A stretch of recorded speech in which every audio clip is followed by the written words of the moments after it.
నమస్కారం. City news సమాహారానికి స్వాగతం. నా పేరు విశ్వనాథ్. పెద్దమ్మ తల్లి ఉత్సవాల్లో ఓ వర్గం మరో వర్గ యువకుడిని తీవ్రంగా గాయపరచడంతో 12 రోజుల పాటు చికిత్స పొందుతూ ఆదివారం ఉదయం చనిపోయాడు. సుల్తానాబాద్ మండలం సుగ్లాంపల్లి అనుబంధ విలేజ్ శ్రీరాములపల్లిలో జూన్ 25న ముదిరాజ్ కమ్యూనిటీ పెద్దమ్మ తల్లి ఉత్సవాలు ఆరంభమయ్యాయి. ఆలయం వద్ద టెంట్ తడకలు ఎందుకు వేయలేనని అడిగినందుకు కంకణాల సమ్మయ్యను 4-5 తీవ్రంగా కొట్టారని మృతుని బంధువులు చెబుతున్నారు. గాయపడ్డ సమ్మయ్యను కరీంనగర్కు తరలించారు. పరిస్థితి విషమంగా ఉందని డాక్టర్లు చెప్పడంతో హైదరాబాద్కు తరలించి 12 రోజులుగా చికిత్స పొందుతూ ఆదివారం చనిపోయాడు. మృతునికి భార్య, ఓ కుమార్తె, కుమారుడున్నారు.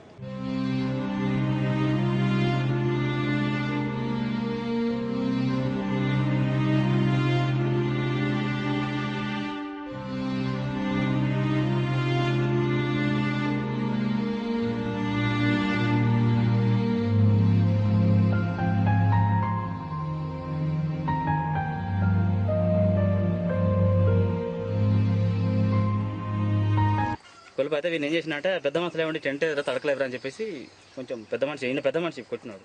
పెద్ద మనిషి అన్న అడిగినట, మీకు ఇంతమందికి తెలిసి ఏం చేసారా మీరు తడకలేవి టెంట్ ఏదని అంటే నువ్వు ఇవ్వని తీస్తానని చెప్పేసి వీళ్ళు కొట్టేసారంట. ఎంతమంది? 3-4 కొట్టినంట. 4 అంట మొత్తం. కానీ విషయం ఏంటంటే అది ఎంతమంది ఆ 4 వెళ్ళి.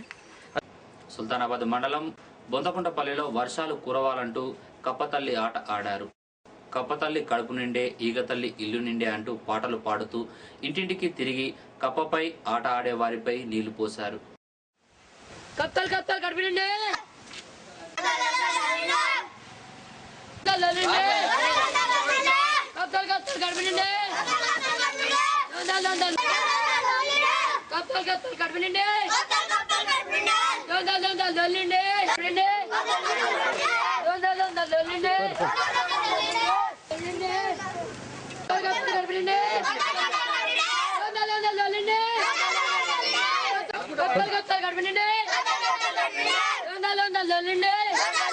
మనకు తరతరాలుగా వస్తున్న ఈ ఆనవాయితీ ప్రకారం మనం ఈ కప్పతల్లి ఆడుకోవడం జరిగింది. ఎందుకంటే వెనక నుంచి కూడా ఇట్లా జరుగుతున్నాయి కదా.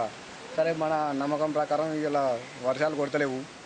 ఈ ఇట్లా ఈ వెనకటి పద్ధతులన్నా పాటిస్తే అన్న అత్తడి దేవుడు కరుణిస్తాడు కావచ్చు అని మేము వెనకడుతుంది ఆట ఆడుతున్నాం. కప్పతల్లి కాలం రాకపోతే ఆడితే ఆ భగవంతుడు మన్నించి వానలు కొడతాయి.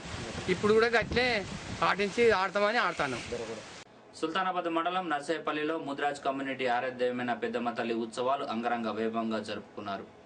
బోనాలతో ఆలయం వరకు ఊరేగింపుగా వెళ్లి అమ్మవారికి మొక్కులు సమర్పించుకున్నారు.